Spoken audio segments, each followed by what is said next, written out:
but I hope you leave enough room for my fist because I'm going to ram it into your stomach. Hey everybody, welcome to another episode of Too Much CGI. My name is Bill, here as always with Scott. How are you, buddy? Hey, I'm doing pretty damn good back live in the studio. We're trying it again. One more time. Didn't sound so bad last time. Had some issues, had some level issues. I had to put some effects on my voice, but it didn't sound terrible. I call those issues learning experiences. I call them fuck-upperies. Fuck-upperies it could be, yes. Well, now we know. Now we know. We've made corrections. And we're going to wait and see what the new problem is that we have to run down. First world problems. Well, I got a lot of really good feedback on last week's show. So last week we did a news item only show. And literally I had 5 or 6 stories. You had 5 stories and they'd been piling up on us. So we said, why don't we just do a show where we kind of piss all over these news items? And I thought that was a lot of fun. And people were saying to me like, yo, that was good. You guys were really funny. That's like do that more. And I was like, well, I'm glad you're saying that because we still have leftover stories. We have shit we didn't even get to because we went off on tangents of God knows what. So yeah, not surprising, but a good problem to have. Self-serving, I don't have to come up with a main topic. Oh, the media comes up with topics for us. They're paid to be writers. Let them do the fucking writing. I mean, there's still other things we can talk about. It's not just going to be news stories. We'll still have our fuck-upperies.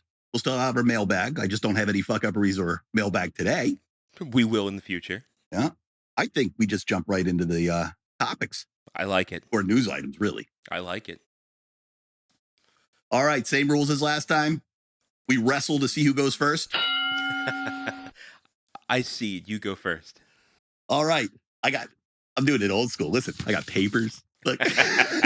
You make fun of me for my notebook. I didn't even bring my notebook. I'm going digital this time. You're going papers. Oh, yeah. And I use AI to summarize everything. I see. I'm not that smart. I'm not smart enough. That's why I let AI do it all. All right. So my first news article is called From the AMC Execs, We Wouldn't Have Made the Dune Popcorn Bucket If We Knew You'd Be Sickos About It. I heard a lot about the Dune Popcorn Bucket. I read this article. It's a straight up sex toy. Yeah. This is a fleshlight if I've ever seen one in my life. I didn't know anything about it until I was on YouTube and something came up and said, oh, the Dune popcorn box thing in Saturday Night Live. And I was like, what are we talking about? So they had done a skit about it. Oh, I didn't know there was a skit. Yeah. And it was basically what you thought it was.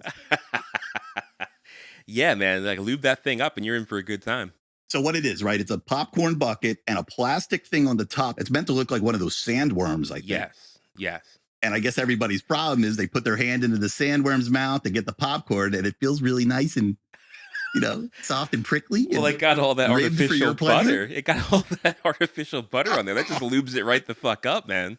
Oh, that's foul ball.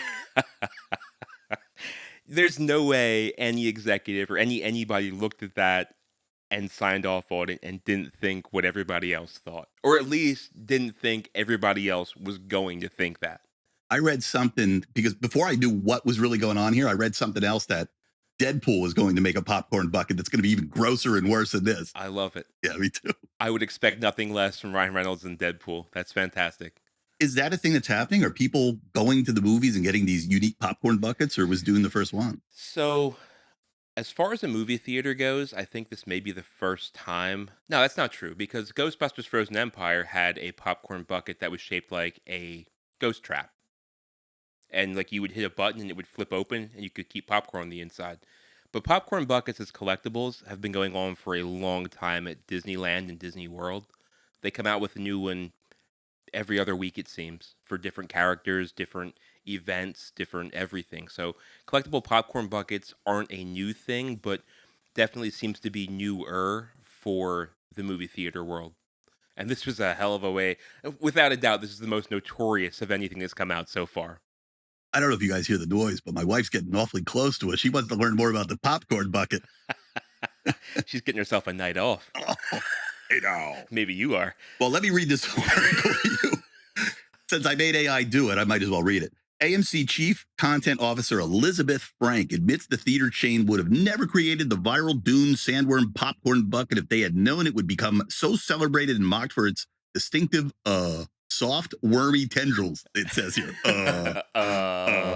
Frank notes that while novelty popcorn holders are a material part of AMC's food and beverage business, they didn't expect the overwhelming response, including an SNL skit, to the Dune bucket.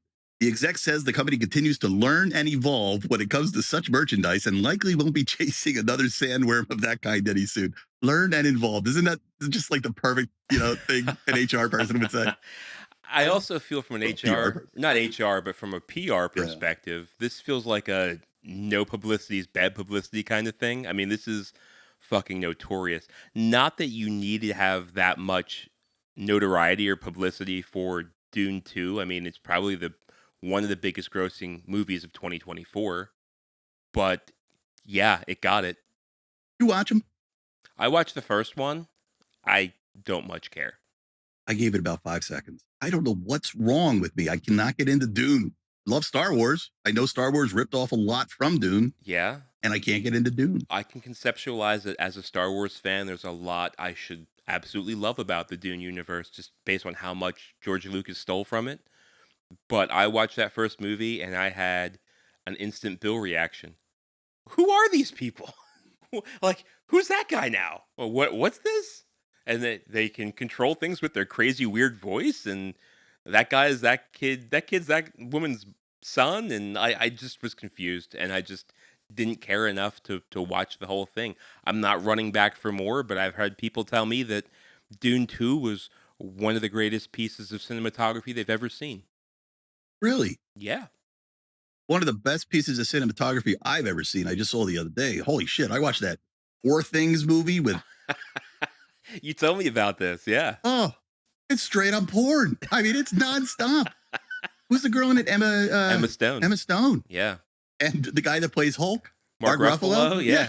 It's like, is this really, like, it's just porking. You said he's drilling her every which way. Dude, it's unbelievable. But the whole thing is shot in a very surreal way. It's a fascinating movie. Fascinating movie. I love that you sent me a gif of Booger from Revenge of the Nerds. We got Bush. I mean, that's all I can think people watching this thinking. I must not be watching enough movies because I haven't seen nudity like that, especially from an A-list star Yeah. in a very long time. I don't think I'm going to watch it. No, I don't think I am either. Or I'll watch it when it comes out, but I'm not. I guess it's out of theaters now. Oh, I thought all the hype about it meant it was coming to streaming. I don't know why I thought that. It in should be theaters. coming to streaming now, yeah. You know the downside about streaming, though? No popcorn bucket. That's right. No pop. And they got to put out an episode a week. Hey, we do little offshoots all the time. What do we call them? Non sequiturs. Here's a non sequitur. I've been watching that Fallout show. Oh, yeah. It's unbelievable. I hear that. And they dropped it all at once. And it's like, why would you? I didn't think anybody was doing that anymore. Oh. That is weird that they would do that, because they have gotten away from that with every other show. Yeah. I mean, even fucking cartoons on Disney Plus are getting dropped episode once per week. Yeah. Yeah. Everything I read, it's like, this show's amazing. And everybody's using the word binge drop. They binge dropped it. Made up a new word, binge dropping. So here's the thing with me and binge dropping shows. I binge all of them, and then I forget immediately everything about that season or what's been happening. It happened to me with Stranger Things. It happened to me with a number of different shows, but Stranger Things specifically, like I'll watch every episode and then completely forget about what the hell I just watched. We're in a new world. We used to go see a movie. We could hang in there for about 2 hours, and now they're dropping entire television series on us like that. Well, you can't stay with it for that long. You will lose the thread. You'll forget everything. Yeah. I do it too. Yeah. I mean, the one thing with Stranger Things, though, I noticed they got to be making money off of marketing. Like, they're still selling Hellfire Club t-shirts on the boardwalk in New Jersey. So maybe it's like that much of a cultural impact at that moment in time that like it drives people to want to buy things for it. But I don't know what's the benefit of dropping it all at one shot. I mean, I like it, but I can't see how it helps the show. Yeah. I mean, I read before. First off, I like that you think the stuff on the boardwalk is all approved, like the Mickey Mouse giving the finger. Yeah, like they're getting money for it. No, they're not getting. I get that. Oh, that's bootleg. But I did hear once that the problem with dropping it all at once, and one of the reasons they went away from that model is because people will binge it and people will watch it and they will forget it, just like you said. And then the streamers go, we just spent $5 billion on this and it Yeah. came and went. Like people have forgotten it. So if they stretch it out, you'll talk about it for more weeks. More weeks will allow you to get more ears listening and say, I'll give it a try too. It's Yeah. not a flash in the pan type thing. That makes sense. I get that. But then why did they do it this time with one of their Right. shows that they knew was going to be great? This show is great. Well, that's what I was gonna actually. That's what I was getting to. Do you think they knew it was going to be great? Do you think this was going to like hit big with a small market, and they wanted to get talk about it, and then come out with season 2 in a little bit? Yeah, I don't know. It's a weird move. What was the other thing on Amazon that I liked? They didn't binge drop that. What was the other one I just watched? The Boys. I like The Boys. Oh, I never watched The Boys. Great show for me. I love it. Yeah, Superhero violence. You mentioned. Yeah. But they didn't do the binge drop thing. So I don't know what made them think to do that. But everybody, check out that Fallout show. Even if you didn't play the game, it's a great show. Not one of my articles, but something I read was, now that I've watched the Fallout show, what's a good Fallout game to start playing? Like, what should I play now that I watched that? I don't know because I've only played Fallout 4, and you can kiss your free time goodbye because there is so much to do. The world's massive. And it's one of those games where you decide how it ends by how you behave while you're playing the game. You could be a Yeah. dickhead, or you kind of like a I remember Fable was that way on Xbox. Red Dead Redemption 2 is Oh supposed yeah, to be that I way played too. that. Yeah. So it's one of those type of games. But one of the cool things about the show is it's a different story in that world. So there's things that they pass by that you go, oh, I remember seeing that Yeah. in my game. They don't comment on it. They just walk by it. That's the funny thing about that game, is that there's so many side quests and things. All these things and characters they encounter could just be a random side quest from one of the games. They Yeah. can really touch on everything. Yeah, it's clever. The one I knew the most about, and I don't know the numbers or anything, maybe it was Fallout 3, took place out in Vegas, New Vegas. New Vegas is a popular one. Yeah. Yeah. Then Fallout 4, I think, came after that. And then they put out Fallout 76.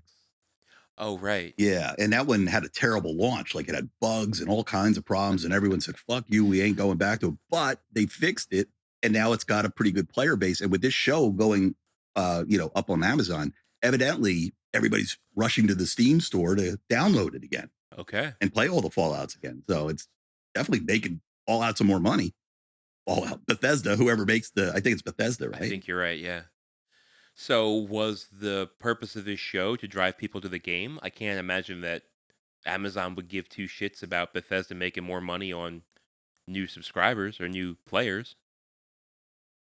Yeah, I mean, what's Bethesda's cut of all this? Right.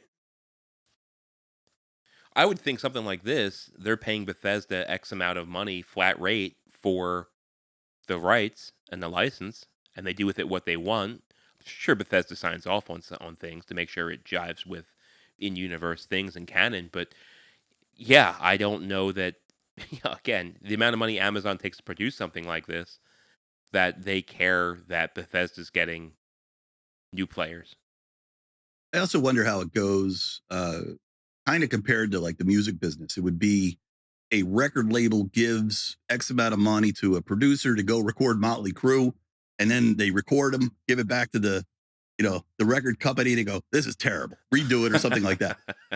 What happens in this case? Do they go and film the show and then bring it back to Bethesda? And Bethesda's like, what the fuck did you do to this? You turned it into a porno. Ah! Like, how involved is Bethesda? Did they get to say anything about it? Or did they just sell the license and you can do whatever you want with it? You own the license now for film purposes. Yeah, I'd imagine they probably have a sign off. There's probably some kind of clause in the contract for that they're not going completely off the rails, but what do they call them? Like a consultant? There's probably a consultant from Bethesda on set. Yeah. Could you imagine it's another Super Mario Brothers situation where they get it back? The old Super Mario Brothers with Yeah. John Leguizamo. Hey, This is terrible. Good news. We got Dennis Hopper to play King Bowser. That Koopa clown? Is one evil, egg-sucking son of a snake. This thing's going to be great. I'll see you in 6 months when you're done shooting. You got it, boss. Oh man. All right, you got one? Yeah, I think I'll follow up that AI written story, or AI summarized story at least, with my own story here talking about AI. James Cameron talking to Axios News about the next Terminator. Son of a bitch, I had this one too. You had Our- this story? Our first, what do we call this? Not a conflict, and just dupe. First It's a dupe. duplicate. All right, you get it. It was bound to happen. All right, let me take care of that. Well, he was, of course, asked about what are you thinking about the next Terminator now that AI is here on our doorstep? You know, he was kind of credited for this public conscious of AI going completely awry and eradicating human life, and Skynet and Cyberdyne become self-aware. And he basically says that I'm not taking credit for making AI an evil thing or even technology an evil thing. He quotes HAL 9000 from 2001 Space Odyssey and a few other examples that came before Terminator. But he says he did really put the weaponized, you know, weapons of mass destruction with the AI. He took credit for that. He says that, now that AI is becoming more widespread, some of the social issues stemming from generative AI and how it's going to, possibly displace jobs and things like that. He says that, it's kind of difficult to write science fiction when you're living in a science fiction world. How are you going to make up things that are not science fiction? It's reality. So the actual kind of existential threat to the human species, that's not quite here yet, but it's not too far off in the future. So he says that he is inanely optimistic about the human spirit, and thematically, when he does write a new Terminator, that will be part of the story, that humans will do the right thing, and that'll be part of it.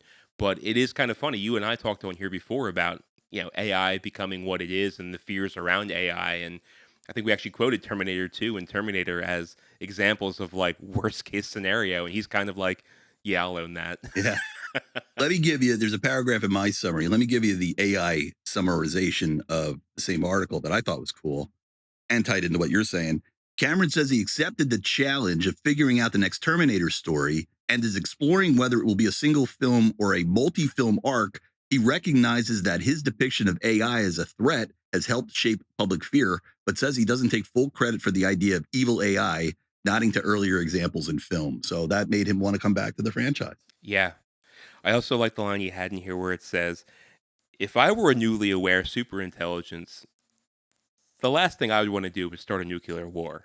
However, he still warns about putting AI in charge of weapons of mass destruction. I was just watching some of those. This is going to get a little off the rails as usual, but I was watching some of that missiles coming down on Israel from Iran, and I was thinking about it. That's going to all be AI driven soon. Sure. Just missiles from the sky, and then counter ballistics, missiles firing back. All of it's just AI. It's going to be AI one day. I mean, targeting and everything is all done by computers now. Yeah. Yeah. Yeah. I mean, I guess that's a version of AI. Right. Yeah, it does what I mean. Like some of the targets may have to be painted by like a soldier with like not a laser pointer, but for all intent and purposes, a laser pointer. And yeah, the computers do the rest. What a world!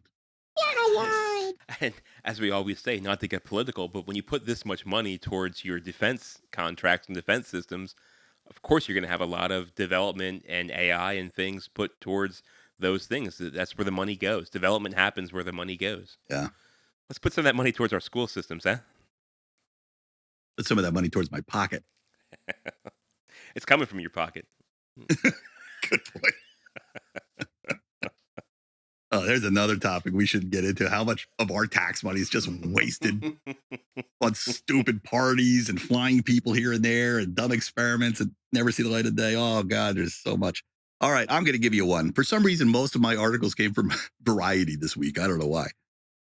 Talking about MCU a lot. We talk about Kevin Feige, who runs the MCU. Kevin Feige comments on Marvel adding an asterisk, or is it an asterisk? How do you say that word? An asterisk. Asterisk, yeah. Asterisk to the Thunderbolts movie title. I saw this. Yeah. So I guess that was from the CinemaCon. I don't know what CinemaCon is, but it sounds like the new Comic-Con because everything happened the other day at CinemaCon. Yeah, I think because of the strike this year, not much of anything happened at Comic-Con. So maybe CinemaCon became that much bigger this year because There's no strike going on. Well, here's the summary. Marvel Studios head Kevin Feige has confirmed that the upcoming Thunderbolts movie with, and there's footage out there already of Indiana Jones, Harrison Ford, who plays him now because William Hurt died. Remember William Hurt had that mustache? Like that's the iconic Thunderbolt Ross mustache. Evidently, Harrison Ford isn't wearing the mustache. And what they're saying about this movie is he turns into the Red Hulk in this. So maybe that's why he doesn't have a mustache, because if he turned, wouldn't he have had would the Red Hulk have had a mustache? And I don't think he does. I don't know how gamma rays work. I don't know. I happen to be an expert. I'll tell you later.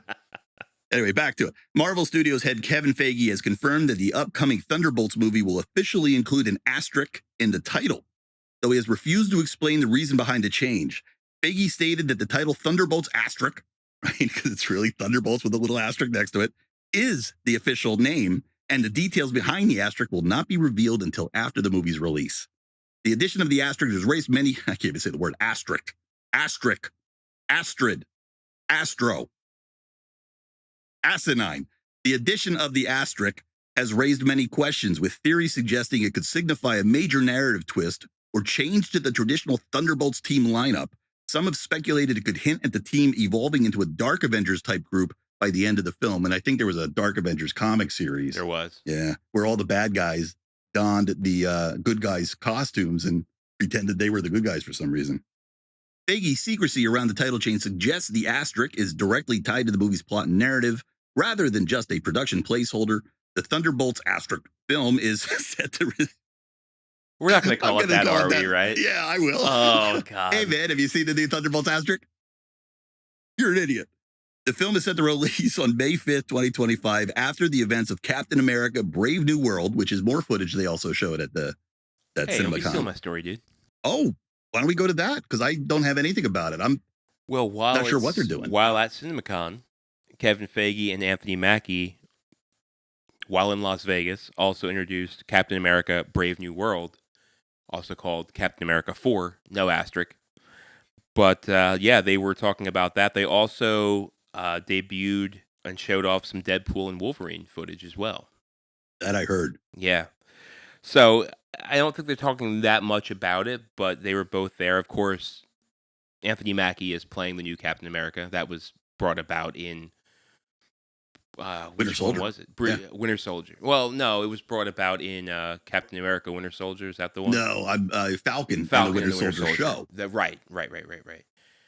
That's where they have the Flag Smashers? Like, that seems so long ago. No. That was it, though. 20,000 shows since that. This is the first time in the MCU cinema that he's going to be playing this role, right? Yeah. It just goes on to say that it continues the story of the Winter Soldier and the Falcon / Captain America. Not much more about it, but they were there talking about it and talking it up. So, yeah. So we were saying about the Deadpool movie last time that there's a lot of cameos. Yeah. So evidently the footage that they showed at CinemaCon is the TVA, which we saw in the commercial, comes and gets Deadpool, brings him out. But the extra footage is they showed Deadpool scenes that Deadpool has never seen before, like Thor hanging over his body. Yeah. So I guess they got, what's his name? Who's the actor? The actor of Thor? Chris Hemsworth? I guess they brought him in for, So that's got everybody now talking about what these cameos are going to be. And last week we said, I'll bet you Robert Downey Jr. is going to be in the movie. There's a lot more speculation that he's in this next movie. Sure. Yeah, because they have him jumping all around. He, being Deadpool, have him jumping around everywhere. He's like working for the TVA to, I guess, trim up loose time strands from the... I guess. Yeah, I mean, I don't know. I thought Loki did that at the end of the Loki season 2. He just grabbed everything and made a tree. Yeah, but that was only one possible outcome of the whole thing. We're in the multiverse here, Bill. My understanding is that tree of life, or whatever they call it, is the new central control of the entire multiverse. And Loki is now the ruler of the multiverse. I guess. Yeah. I told you last week, I'm done with the multiverse. All right, let's move on. What do you got? Something much more lighthearted. I know you didn't care much for the Barbie movie. That was a movie? That was a movie. Didn't Some movies have narrative. Good ones do. The Kraft Company, Kraft Heinz, has teamed up with Mattel to come out with barbecue sauce. I pulled this story because it pulls from pop culture and movies, which we talk about on here, and my love for food and barbecuing. In London, they're coming out with a pink barbecue sauce spelled BARBIECUE, barbecue sauce, that is coming out in Barbie pink. They're only selling 5,000 bottles. Starts going on sale yesterday, only in the United Kingdom, and it's supposed to be like, I don't know if it's gonna be a collector's item or something you're supposed to actually eat. But looking at it, it's not quite Pepto Bismol, and it's not quite Play-Doh, but it's a disgusting color I would not want anywhere near my barbecued food. You know what I'm going to do? I'm going to go print tons of labels and walk to supermarkets and find all the Pepto Bismol and cover up the label with my new barbecue label. Yeah, I mean, when you cook it, would it say pink? That'd be weird. I don't know. I mean, if you're doing it right, you should only be putting barbecue sauce on the last 5 to 10 minutes of a barbecue. You shouldn't put it on because it's such high sugar content. It'll just burn. Caramelize right away. Yeah, it just turns to shit. But it doesn't look appetizing. This isn't what barbecue should look like. It's a great marketing thing. I like the idea of it, but the execution is poor. This is more of a conversation starter than it is something to actually eat. I thought you were going down a different road. When you said Mattel, I guess right away I thought of this other story that I heard but didn't cover. You hear about the Monopoly movie coming out?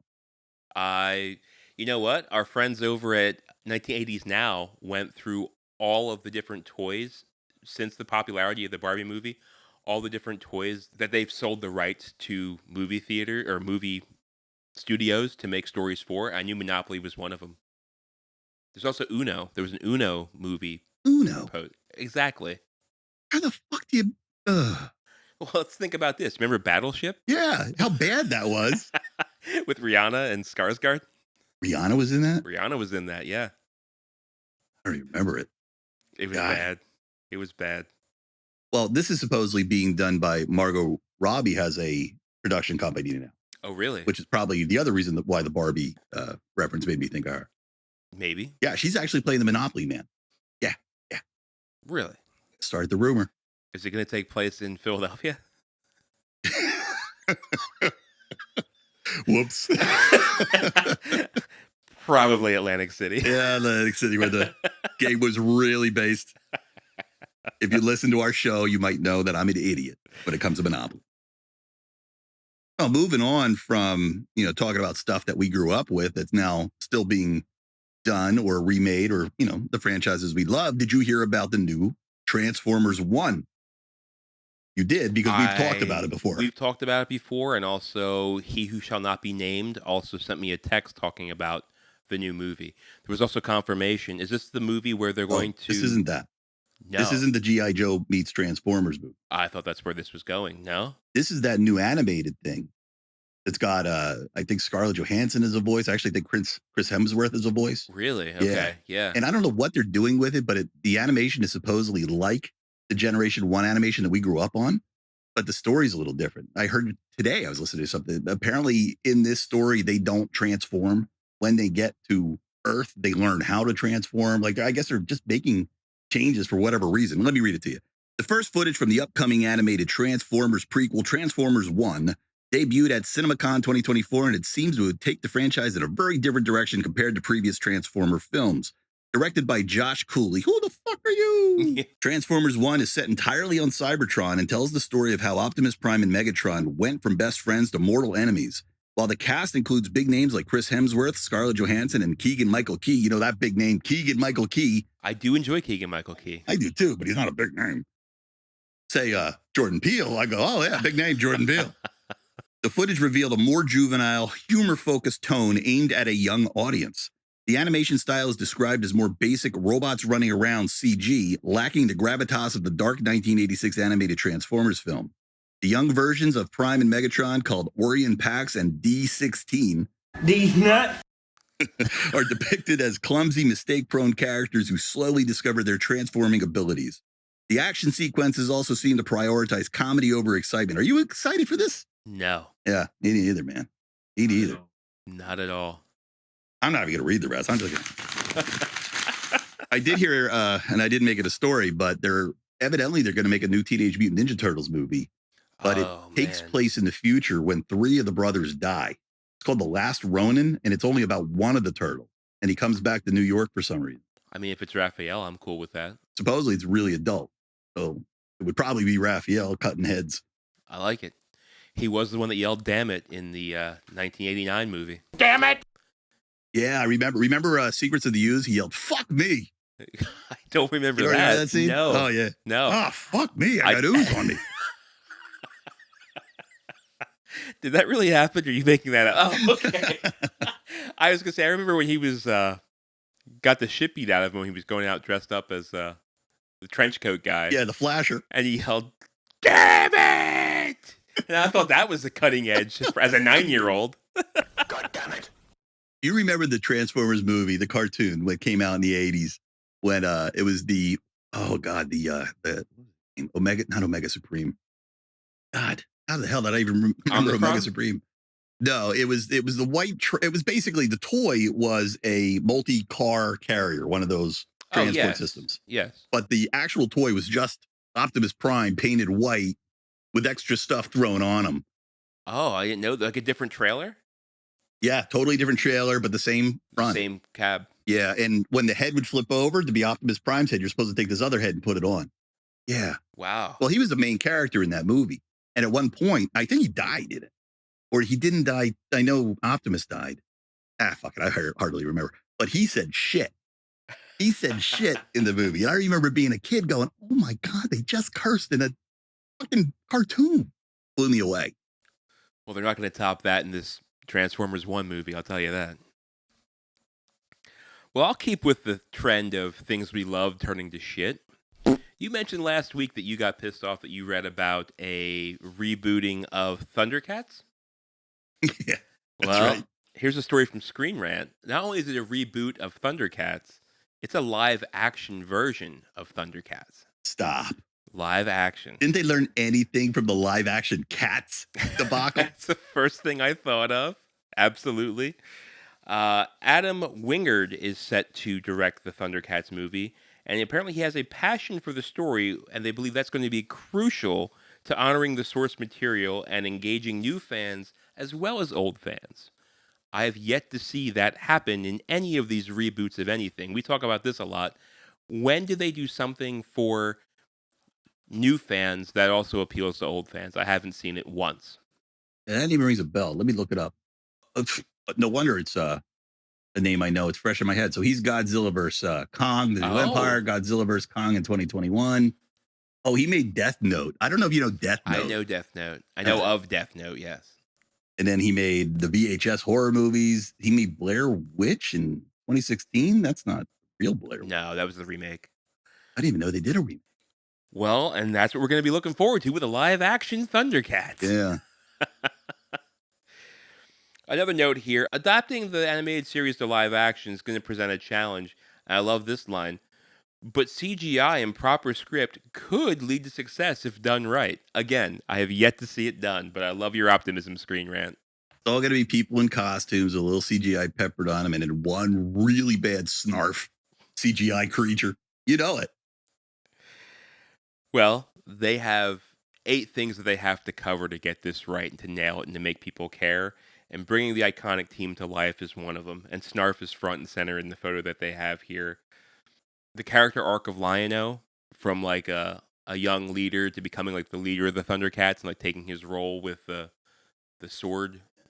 What was it, the Eye of Thundera? Is that the one who had Grayskull? Well, kidding. Like that's pretty I was much going to say, come on, man. pretty you know close to the better than same that. story now that I think It was about a it. lot of the same story, yes. Here's what's really, really going to make the movie, make or break the movie. How good are they going to do Mum-Ra? Mum-Ra was like a pretty cool, badass bad guy. They had great bad guys. They did. Well, actually, Mum-Ra's all I remember.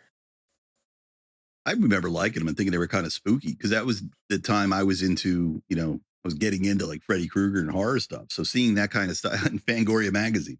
So seeing that like scary stuff on TV, I liked. There was another show called Inhumanoids, a cartoon. Oh, yeah, I had that. That was pretty gross too, man. Yeah. That was They were, like, amazing. Yeah, it was like Inhumanoids had like giant kaiju. There was like a skeleton guy, and he would like trap people in his rib cage. Like I had all the toys. Yeah, there was some slimy There guy. was like big, yeah, it was like Swamp Thing. Yeah, like long tendrils for arms and shit. Yeah, I had all of them, and they stood like 2.5 foot tall. I didn't have the toys, but I do remember the cartoon. Yeah, and they fought. Well, they didn't fight humans. I guess they kind of fought each other like kaiju do, but there were humans there. But humans were like normal size, like GI Joe figures, and there were these giant monsters. Was there a guy named Jace? Jace and the something? Jace? Maybe. I remember like Mask. We talk about Mask sometimes. We remember Mask, but a lot of those shows just came out at that time. It ran for like a season. There's a ton of cartoons that came out around that era. I can't remember. That would be a fun thing to revisit someday. All right, I'm going to move on to my next story because you're going to be so excited by this one. I can't. This is the one I've been waiting to tell you about all day. Can't wait. The Minecraft movie is almost ready. I heard about this. My kids are huge Minecraft fans. Minecraft still a thing? Yeah. Yeah, they're still playing it? Yeah. In fact, Lego just did Minecraft, and you can buy Lego sets that are licensed Minecraft things. So, I mean, they're so close with all the little blocks and stuff, but yeah, my kids love it. I don't think it's as big as Fortnite, but it's still a thing. My son played it, and I watched him one day, and this is 10 years ago. I think this was 10 years ago. Something like that. He's 19 now, and he was playing it, when he was a little kid. And I would watch him play it. I was always amazed by how good he was, just kind of navigating around that world and digging. And one day he went to bed, and I put it on. I played for like 8 hours. I loved it. It was fun. I built this little house, and I dig all the way into the ground, and then I fall, to my death because I accidentally dug into the cavern. Bottom of the... This was one of the first games that I played or watched played, and I was like, what's the point? Where's the goal? How do you die? And like, I'm in I'm in creative mode. You don't die in creative mode. I'm like, what's the point of this? It's just a time sink, man. Yeah, it's like a lot of games kids play now. That's about the time I realized that video games weren't for me anymore. When you couldn't beat them. That's all we did. We played games to try to beat them. Now you don't even have to beat them. Just run around in circles. Have bragging rights and shit like that. That's what games were for. High scores. Put ass in the initials. It was a fun time. Well, let me read this to you. The live-action Minecraft movie has finally wrapped filming after being announced 8 years ago. Wow, that long. The star-studded cast includes Jason Momoa, Kate McKinnon, Jermaine Clement. I love it. Emma Myers, I don't know who that is, Danielle Brooks, Sebastian Eugene Hansen. No, I don't know any of these. Jennifer Coolidge, I know she is. She's a comedian. And Jack Black as the protagonist, Steve. Okay. All right. I like Jack Black. Momoa shared a sweet behind-the-scenes photo celebrating the end of filming and just had all the cast in it. And that was that was the article. Look at this photo of all of them together. They have finally finished this fucking movie. Is this live action? You know what? There's more to read. I guess I have to read it to find out because I don't remember it saying either way when I put this together. So let me continue. The Minecraft movie was initially slated for a 2019 release, but went through several director and writer changes over the years. Napoleon Dynamite director Jared Hess is now set to helm the film with a screenplay written by Chris Bowman and Hubble Palmer. You know Hubble, right? I have a telescope. Plot details have not been revealed. Probably no plot. You probably just watch these guys run around in circles. The movie is currently scheduled to hit theaters April 4th, 2025, after years of development. The article notes that the Minecraft movie is part of the growing list of upcoming video game adaptations being produced, yada, yada. Yeah, it doesn't say, I didn't get that out of the article, whether it's live action. In my head, it was live action, but now I'm thinking about it. Jack Black's doing a lot of voiceover work lately, so I thought maybe he was doing character work, I read that Kung Fu Panda 4 did well. Did it? I don't know. I read that. I'm like, I don't remember a commercial for it. Yeah, I see commercials for it. Yeah. Yeah. But that's interesting. Guess I got to watch more Nickelodeon with you. No, you just have to watch more Minecraft videos of stream players on YouTube with my kids. Yeah. They're definitely targeting the right audience for this advertising, for sure. Well, I'll follow up your story of actors we have no idea who they are with this story. Casting a Street Fighter movie in 2024.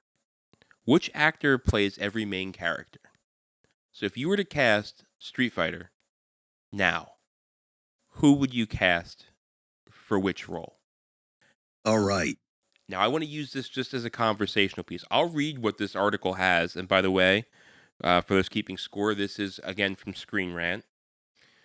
Starting with Ryu. They recommend a gentleman by the name of Andrew Koji. I've never heard of Andrew Koji. Who would you cast as Ryu? Paul Rubens isn't around. I don't even know who's like an action star anymore. Yeah. I don't know. It would have to be. Listen. You know what? Let's make this easy. Let's go all time. Who would be Ryu, dead or alive, regardless? Who would be a great Ryu for a Street Fighter movie? Bruce Lee. Fantastic. Because I'm pretty sure that was kind of who it was based on, right? Don't you think? I By would looking have at to him, like imagine. that's got to be the stereotypical karate master. Well, Bruce Lee is the inspiration for all of those. Yeah. All right. I can't argue with that. I don't have a better recommendation. How about Ken? Owen Wilson. Exactly who I was thinking. Are you Exactly. serious? He looks exactly like him, Yeah. without a doubt.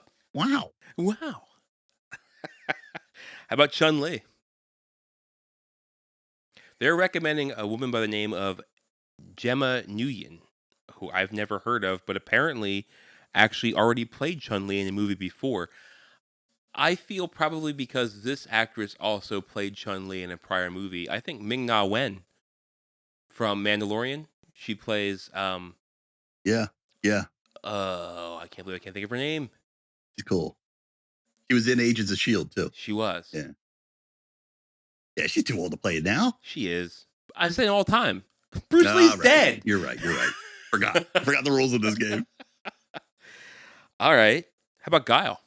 Oh, that's easy. That's Van Damme. Van Damme is Guile. I can't see anybody else but him. You got to bring him back. Let's splits this time, please. And Bison, you got to find Raul Julia. Raul Julia? Wake him up. How about Zangief? I don't know, man. There's no actors that are that big. There is, and this is from the article. Samoa Joe. Like where your head's at. Zangief, they recommended the guy that played the Mountain in, and his name is Halfbror Julius Bjornsson. He was the guy who played the Mountain in Game of Thrones. Yeah. Huge Don't know. dude. He's a huge power lifter, bodybuilder. He looks like Zangief, and that's who they recommend in this article. The only person in this entire article who I know. How about Dalsim? He's the stretchy arm guy. Yeah. I barely remember what he looks like. Old and skinny. You'd have to get Gandhi. Gandhi? Yeah. Mahatma? You'd have to get him. I don't know. I mean, that's the way to go. To be true to the character, what about the guy that played in Ghostbusters Frozen Empire? Kamal Yeah. Nanjiani. You want to teach him karate and stretch his arms out and have him blow some fire? He got Sure. jacked up for the Eternals. I like him in everything he does. do too. He was Yeah. great in Silicon Valley. I really like him as an actor. I think he'd be good with this. When I said the other day as we watched Ghostbusters, I said I liked everybody in it. He was in it. I just didn't like the movie. It was weird. It's the first time I ever saw a movie where I liked everybody's performance but hated the movie. Yeah, he's good. All right. How about Blanca? Yeah, what are you going to do there? I mean, I don't know anybody green. Starring too much CGI. Yeah, pretty much. They recommend in this article Roman Reigns from WWE wrestling. I don't know him, but they're saying that Blanco was basically raised in Brazil ferally. He was like a feral fighter. So they're like, just go to a WWE guy that has no, he's just like a scrapper. I'd recommend like Blender or, Unreal Engine or something to make him. All right. Cammy? Oh, you're going deeper. Well, I'm just going with the article. I'm going with Right. what they got. Cammy, I don't know. I do Street Fighter 2. She came in later. I don't even remember. She wears she wears It's a Army camouflage. fatigues. Yeah. Yeah. And beret. To me, I think she kind of looks like it could be Gwyneth Paltrow. Okay. They get blonde, long hair. She had like long blonde pigtails. Could you imagine her in an action film kicking? Dude, she was in Iron Man 3 and 2. Did she do anything? Poorly. Did she fight? She in an armor suit. Oh, that was CGI. That was Blender or Unreal Unreal Engine. Yeah. All right. By the way, I was watching something today, some of the upcoming Star Wars stuff, and I'm looking at Knights of, what was it called? Tales of the Dark. Right. We talked about it on the show. I just felt like watching the trailer again because I was thinking about the animation, thinking about if it's getting better. Yeah. Because I'm watching that X-Men show and I'm like, and it's what I said before. It's like, did they really try to make it so choppy intentionally to match what was in the 90s? Or, are they just not getting great animators? Yeah. So as I'm watching these videos, I'm watching this one Star Wars trailer and I'm like, this is fascinating animation. And I'm like, wait a minute, this is a trailer for a game. So when I joke and say Unreal Engine, which is what they use to make game animation, Yeah. they're starting to put that in the movies. Yeah. Absolutely. Absolutely. Lastly, M. Bison, you see nobody other than Raul Julia? I don't want to see anybody other than. I mean, if we're bringing back Jean-Claude, we have to bring back Raul. Absolutely. They need a rematch. All right. So, yeah, I thought it was going to be a great story, a great topic. And I read this article and I was like, I don't know who any of these people are. Well, then the show isn't for us, is it? Well, the casting in 2024 isn't for us. Yeah. But if we're doing the all Madden team for Street Fighter 2, we just picked them. All right, my next one is called Edgar Wright's Stephen King remake must change a major detail from the Schwarzenegger original. What remake do you think I'm talking about? Over the top. No, because Schwarzenegger wasn't in that. Oh, fuck. Okay, let me try this again. Stephen King. Running Man. There you go. The upcoming remake of the 1987 film The Running Man, based on the Stephen King novel, actually wasn't that was one of his Bachman stories, right? Because Stephen King used to have, why did he have that alias? I don't know. I remember this is one of the, because I didn't read much as a kid, but I did read The Running Man short story, and it is pretty different. Hey, the shorter the story, the easier to read. Like Dr. Seuss books. That's right. If they rhyme, that's just a bonus. So it says here, based on the Stephen King novel, they will need to change the original movie's timeline in order to maintain the story's futuristic dystopian setting. The original 1987 film starring Arnold Schwarzenegger was set in 2017 to 2019, which at the time felt like a very distant future. In the year 2000. However, with the new film being produced in 2024, that time frame is now the past. The change in setting would help ensure the remake has the appropriate futuristic and dystopian atmosphere that is central to the story, rather than feeling overly contemporary. This article notes that the change can be made while still honoring the original 2025 setting as an Easter egg for fans. You know what fans want? Not another Running Man. We don't want this. You know this will bomb. One of us is in deep trouble. You can't do it better than the original. The whole premise of Running Man was they would take convicts and they could battle gladiator style in a game show to win their freedom on a televised, recorded program. And very similar to Death Race was. Remember we watched Death Race with David Carradine? It's kind of funny how like that far-fetched futuristic premise was like unheard of. But then I think of things we watch like that Wipeout show where people just like run across and just like kill themselves by like bending over backwards and falling into water, or Extreme Elimination Challenge, that voiceover dub show from Japan. I love those shows. Me like too. That's basically what Running Man was. For sure. So I think they should set it in the year 2087 and just replay clips of Guy Ledouche doing voiceover work for fucking Extreme Elimination Challenge. Oh my God, you remembered his name. Oh, fantastic. Guy Ledouche. Guy Ledouche, I like you. That was Running Man meets Borat. Borat, yeah. Hello, cutie pie. I think this ought to be that Wipeout show, but like, that's what they should do. A reality Wipeout show called Running Man. The shit with Wipeout, you get hit in the face and you wouldn't even see it coming. Like, it wasn't even a challenge. It was an absolute assault. Yeah, they have to climb across that wall and like boxing gloves come out and just punch him right in the face. Well, now it's spikes. Oh, man. Now it's poisonous snakes. So you're saying just up the ante? Yeah. All right. If you fall into the water, an alligator eats you. Prizes are big. Consequences have to be big. I Absolutely. mean, they have to rival. I'd watch that. Hell yeah.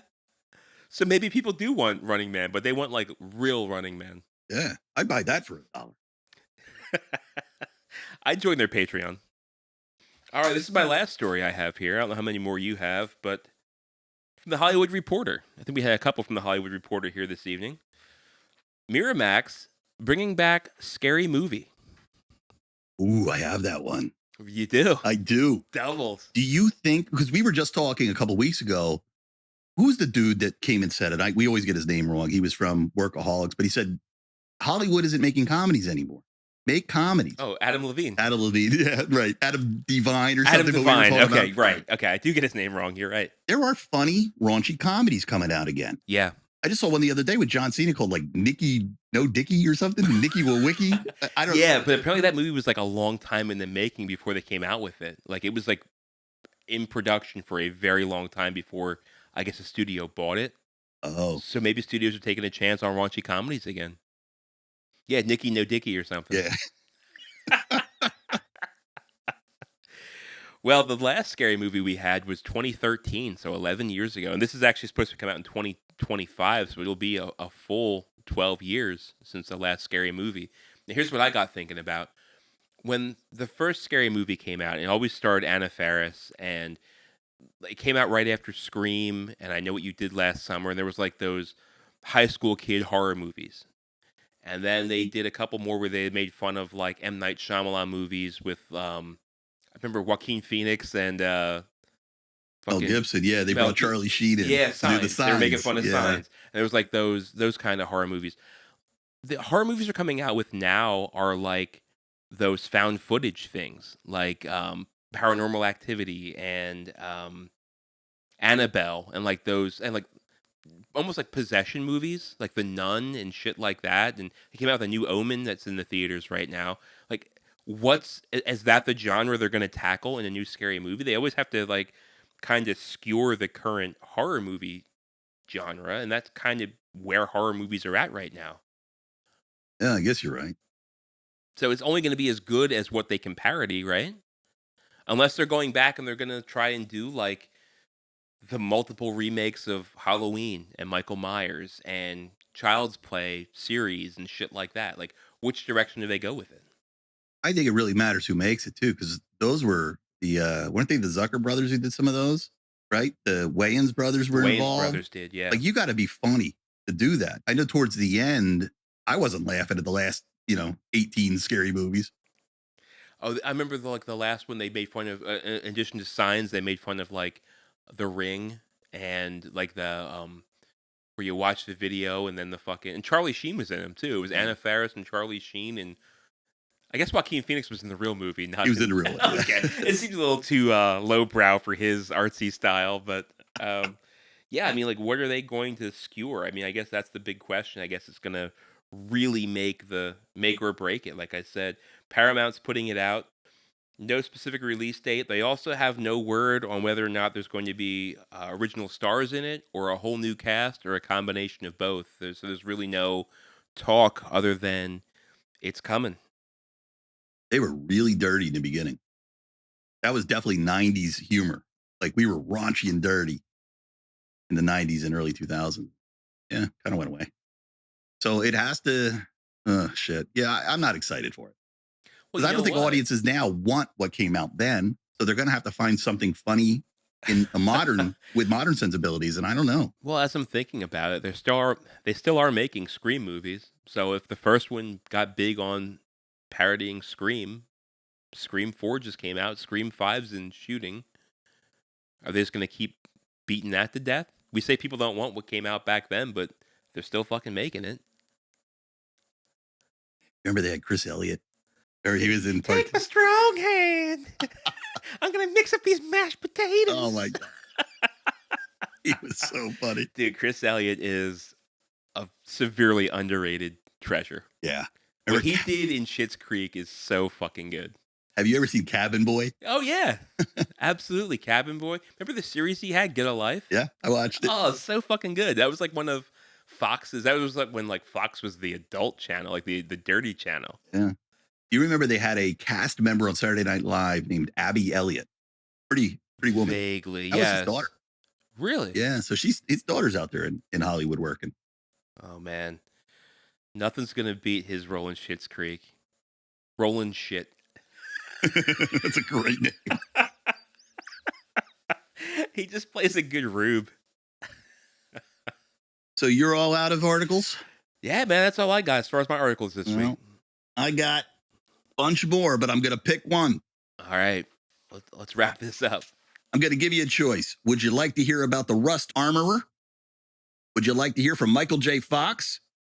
Or would you like to hear about Dave Bautista? I feel like Michael J. Fox and the Rust Armorer is going to just be too dark to end this song. We can't end another show on a dark note. Let's go Dave Bautista. Star of Dune, too. You said Michael J. Fox. You get it. All right. That's not what I said. Michael J. Fox says, we used to bust our ass to be famous and you had to be talented. But now it's, what's that dance step? And you're the most famous person in the world. So just a little bit of commentary on that. And I pulled this because we say that. Yeah, I actually did read this story, too. Well, all right, let me give you the real Dave Bautista. So it says here, David Bautista and Eric Nam to headline voice cast for Aang, The Last Airbender animated movie at Paramount Nickelodeon. Why will people not give up on this Airbender thing? There's a real cult following for it, for sure. The show just aired. They're going to make a sequel to that, I heard. They're Yeah. going to make another movie. Like, they're making more Airbender stuff than I think there's an audience for. But you're saying that people really like this? People really like it. There's a huge following. The people were really angry that the M. Night Shyamalan one was what it was, and it was just kind of not good, not true to... Yeah, it goes again, back to being true to the original subject material. I'll read 2 paragraphs out of all this. The new Avatar animated movie is part of 3 standalone Avatar films announced by the studios in June 2022. The studios referring to here is Nickelodeon Studios. Yeah. The Rapey Studios is now known. Thanks, Dan Snyder. Lauren Montgomery, who worked on the original Avatar The Last Airbender series, is directing the project with original series creator Michael DiMartino and Brian Konietzko as executive producers, along with Eric Coleman. So maybe these are, the original guys. Maybe they're trying. So to your point, people weren't that into the last one. So now they're going to try another re-roll and make it a little bit more like the very first series, which everyone loves. And people I know that were fans of the animated original really did like this Netflix thing. I haven't watched it. I really wasn't too in on, like, I knew of it, but I didn't follow it. But people that I know that were really did like this Netflix thing. So maybe it was doing well enough to launch something else. What I don't want to see is have it be something that's just like another version of it after they just did another version. If it connects, good. If it's just another reboot, it's like, now we're in Fantastic Four territory. I don't know. And then it says, there's a weird part at the bottom. In addition to the Avatar film, Paramount also revealed the voice cast for Rihanna's new animated Smurfs movie. Huh? Rihanna's going to be Smurfette? I don't know. As well as the return of the original SpongeBob SquarePants voice cast for the SpongeBob movie Search for SquarePants? Sequar Pants? I hope that's a typo. Sequar Pants? SEQUAREPANTS. They made up a word. Okay. I'm a big SpongeBob fan. Got to admit, I am too. Got to admit, I am too. I remember the SpongeBob movie with David Hasselhoff when they came out of the water, and it was like, I was great. It was really well done. It was. I have it on DVD. Yeah. So I'm trying to place when I saw that. I got everything's based around my son's age. That's how I do, memories now. I think about his age and when we saw it, and then I do the math in my head. His age is now minus 10 years. So when did that come out? Was that about 10 years ago? I think. Oh, easy. Yeah. More? Yeah, probably. 'Cause they did 2 animated movies. Oh, I didn't even know they did another. Yeah, they did. I'm a sucker for SpongeBob. I don't know where they're going to go with this. My favorite gag was him trying to drive. Like, he was always terrible at it. This is Puff. Failing every driver's test. Hands down favorite character. It gotta be Mr. Krabs. I like the guy, the lobster on the beach who works Oh, out. yeah. He's funny. Larry. Hey, SpongeBob, I'm Larry. All right. Well, those are our stories. Oh, shit. We are done for the day. Yeah. Well, thanks everybody for listening and tuning in. If you do like the new format, we'll keep it going. Definitely easier on me. I don't mind that. Good to get together, shoot the shit, drink a beer, hang out. I know I'm laughing more doing this format, so I'm hoping they are too. I said to Amy, I go, how'd you like the new show? Was it, funny, right? Your joke, when you put in that joke, when I was saying la la la la la, and you put in la la la la la. Oh, I put in the, yeah, System of a Down. Oh, I told my wife, I said, wait till you hear, because she likes that band. I said, wait till you hear the joke. She came on, I go, what'd you think? She goes, meh, Meh. meh. I'm like, Tough it's like- crowd. yeah. Her and brother Dan, meh. Tough crowd. Ah, well. You know what? I'm here more for my entertainment than yours. I'll be selfish about it. I'll admit it. But I'm having fun, so I'll keep doing it. If I wasn't having fun, I wouldn't be here. So Right. You're an artist. However, thanks for tuning in. And tell a friend, keep growing it, and we'll see you next week. I'll be back. Only in a rerun.